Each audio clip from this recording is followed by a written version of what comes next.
My father was a doctor, grew up in a medical environment, and actually, I don't think I ever really considered another profession. My father was closely associated with Dr. John Burns in Cuero, Texas, which is a small hospital in a small town. But it gave me the run of the hospital, and I had the opportunity to visit in the operating room anytime I'd like to. So the surgeons were my role models, and I wanted to walk in their shoes anytime I wanted to, because these men were all close friends of my father. And they treated me like I was a good friend, even though I was a child growing up. But all through my high school days, I was able to watch surgery anytime I chose. So that was a big influence on my life, and I enjoyed that a great deal. I was assisted on the first operation when I was 13 years old. And this you couldn't do today, of course. But in a small hospital that many years ago, that was possible. And that had a big influence on my life as well. I was first assistant on a thyroid operation. And I got to hold the retractors, and I got to stop some of the hemorrhaging, and got to watch the entire operation and help with it. Came here in the 50s, and I did that first operation over at the Methodist when we opened in 1963, and helped develop the surgery department. There were 7 of us elected by the Bexar County Medical Society to come out here and develop the staff of the Methodist Hospital. And so we were all in different specialties, and so we actually acted like a credentials committee for developing the staff of the Methodist Hospital. And we did that, and I'm the last survivor of that group of 7 that came out in we began in 1960 picking up the surgical instruments and going over the criteria. We were the first hospital that had the requirement that every doctor had to have their certification in their specialty. And so that made a big change in San Antonio practice, especially out here in this part of town. This town was a very strong political town for the family practice doctors. In the 1950s, the family practice doctors did their own surgery, and referral was on the basis of seniority rather than credentialing. So if a young family doctor needed some help, he'd refer to an older family doctor instead of to a surgeon. So surgeons had a very difficult time when they first got started here in San Antonio. And it is true that when the medical school opened, of course, they credentialed the people that had certification in their specialty, but the family practice doctors had to be satisfied with family practice, but a number of them didn't have their certification in family practice. So that gradually occurred as time went by. And we had another glitch at that time. Over in Houston, they had a situation where the family doctors had built a hospital. The faculty of the medical school came in extremely high trained in vascular work. We got vascular work from all over the world. And they had such big practices that they took all the beds in the hospital, and the doctors that built the hospital weren't able to get their patients in. So that was quickly disseminated across the country, and the opposite situation developed here.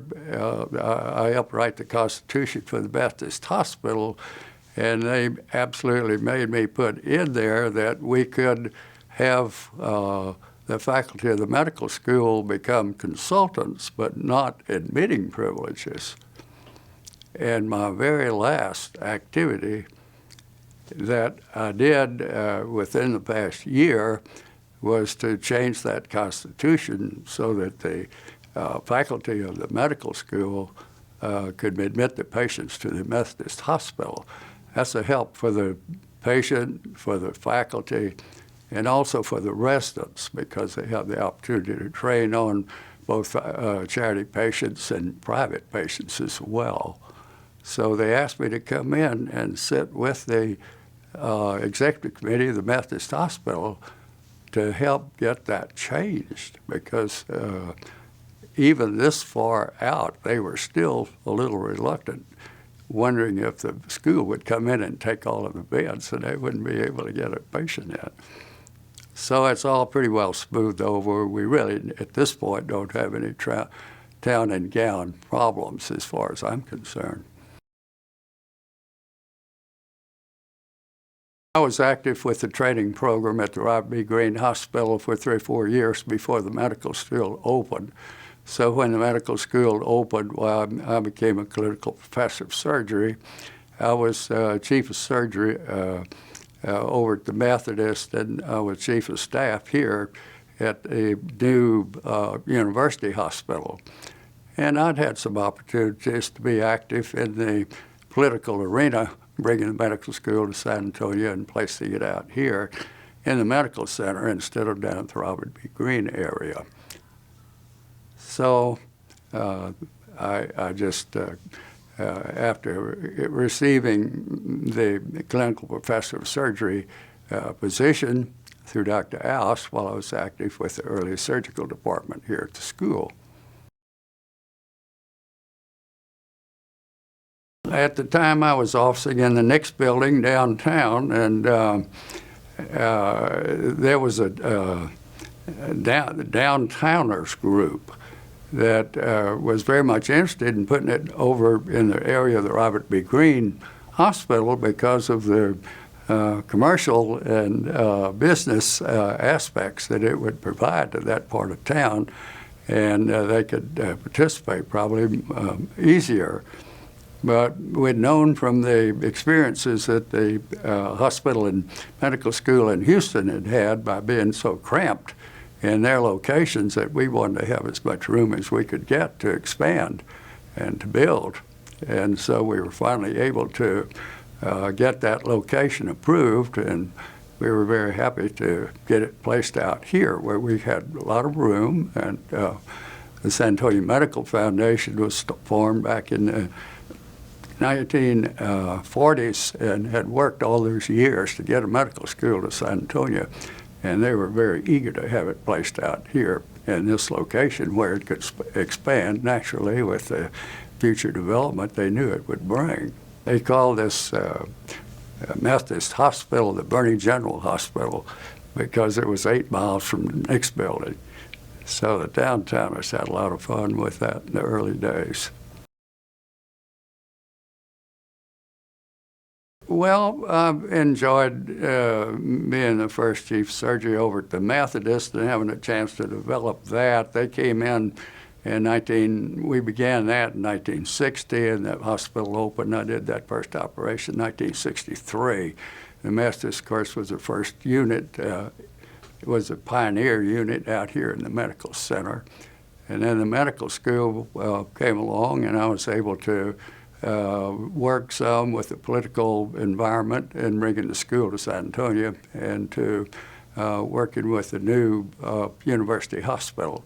So all of those things sort of fitted together at that time. The biggest challenge, I suppose, would be over at the Methodist, because this was a family practice town where the surgeons were here, but they came in after the family practice doctors had already set the pattern for doing surgery in San Antonio. So it was difficult to get started in this town as an individual solo practicing surgeon. And I came in 1951 and had to rely on my hometown to help me out some to make a living for a couple of years until I could finally get some things going here in San Antonio in the way of referral.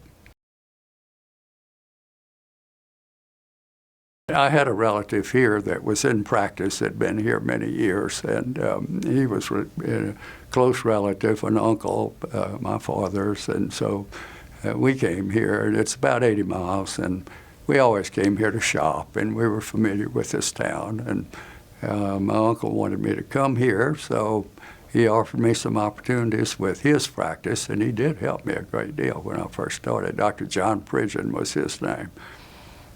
He was well known here. He practiced about 50 years.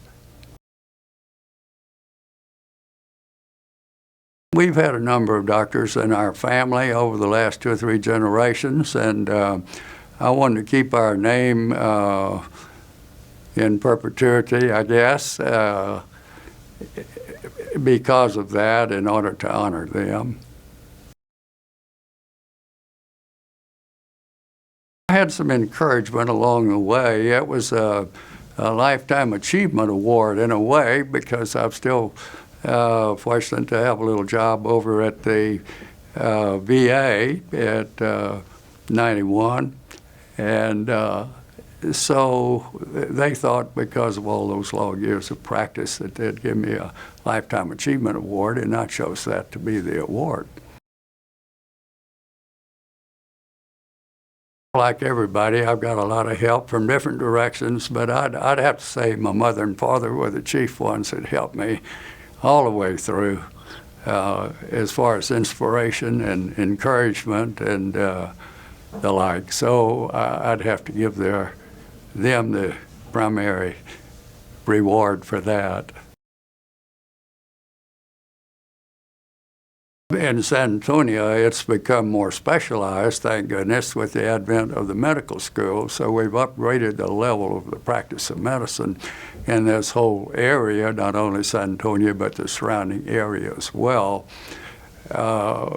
It's fascinating, the various things that the technology of the general area as produced in the teaching programs of surgery, with simple things like the telephone and the Facebook and other things where a person can get in a small town a complete consultation on the spot. If they have a serious patient and a serious disease and they don't know what to do, they can get an immediate consultation through all the telemedicine props that we have nowadays. And that's helped a great deal in the overall practice of medicine, as the knowledge and wonderful teachers that we've had have come about. Well, I'm proud of the fact that it's grown rapidly physically, and I'm proud of the fact that it's improved rapidly in size and quality in our training programs. I think it's been a wonderful thing for San Antonio and the whole entire area that we were able to get the school and have the quality of development that we have. And of course, I'm also happy that I had a little bit to participate with the school in the early days. The advice I'd give to the students would be to learn as much as you possibly can during the 4 years that you're in medical school. And to the graduates and the faculty, or to the ones that have already graduated, I'd say to remember the fact that the patient's needs always comes first. The needs of the patient comes first, regardless of whatever circumstances that are going on. It's also important to have frequent consultations, because a large volume of new medicine that comes out every year is so big that it's very difficult to stay up with it in your own specialty and impossible to stay up with it in other specialties. So frequent consultations make you a better doctor. Well, I'd simply say while they're teaching these students to give them all they have in terms of their ability to create and develop intense interest in the doctors themselves, and then how to apply the information that they're giving them to is extremely important. So it's a volume type thing, I think, when you're in medical school, an inspirational type thing for the faculty. I guess the research I've done was back when I was training at the Mayo Clinic. I got a master's degree in surgery, and the thesis was written on cancer of the small intestine. And so their files go back to 1909. So we had to research actually had the specimens that went back to 1909. And we had to go back and cut those blocks out of there and re-diagnose the patients that they had, and studied the entire files. And I ended up with 60 patients over a 50-year period, and I've had cancer of the small bowel, which is a very unusual, sort of a rare type cancer compared to the colon, for example. And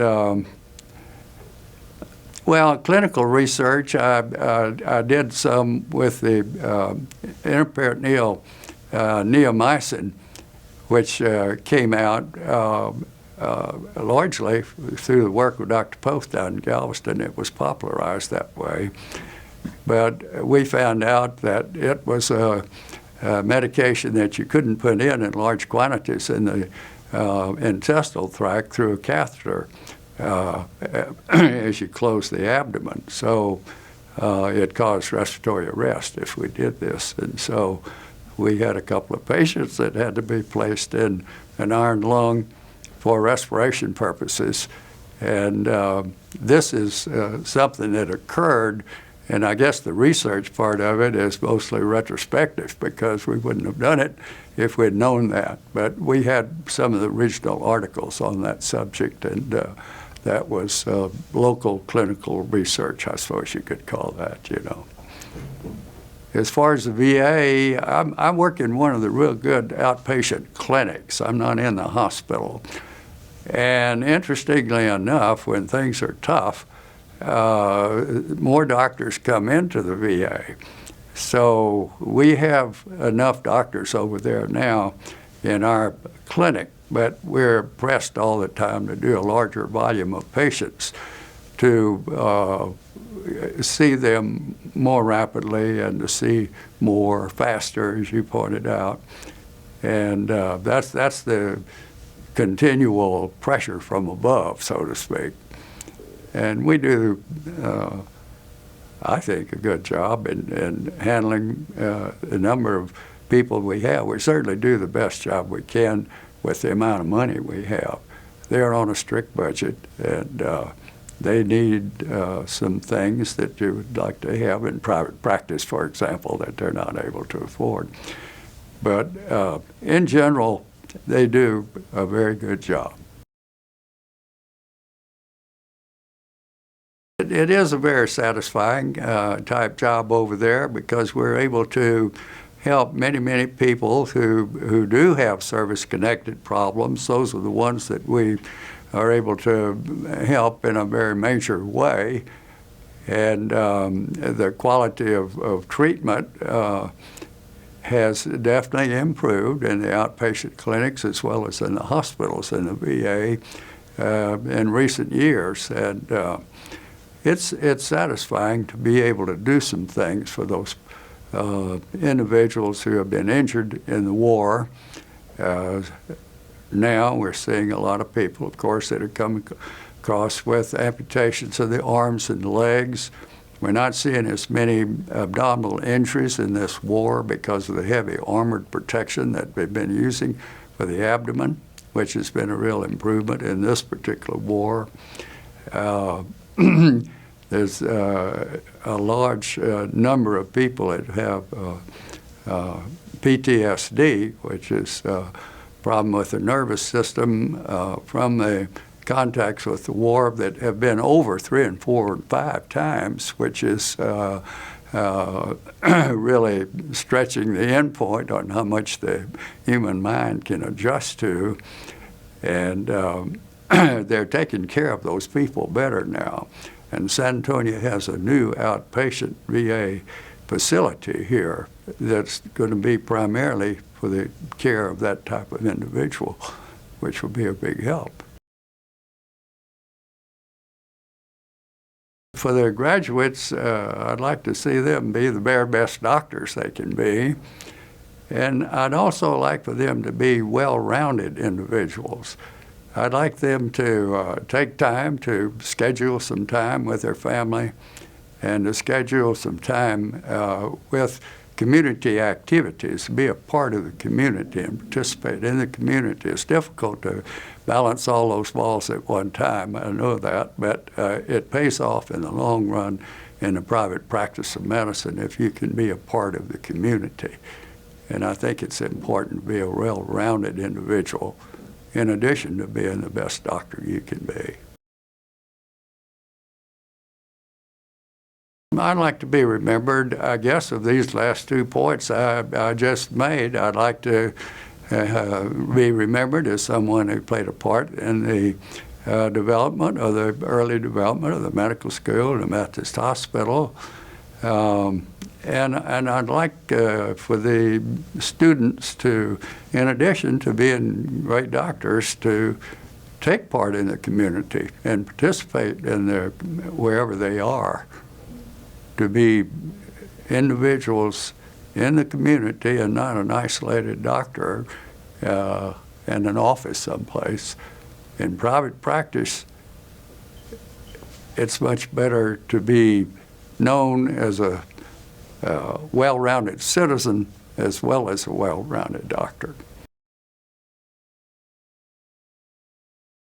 Her main interest was in music, and that was always my secondary interest. And I guess if I'd ever had a second choice in professions, it would have been music.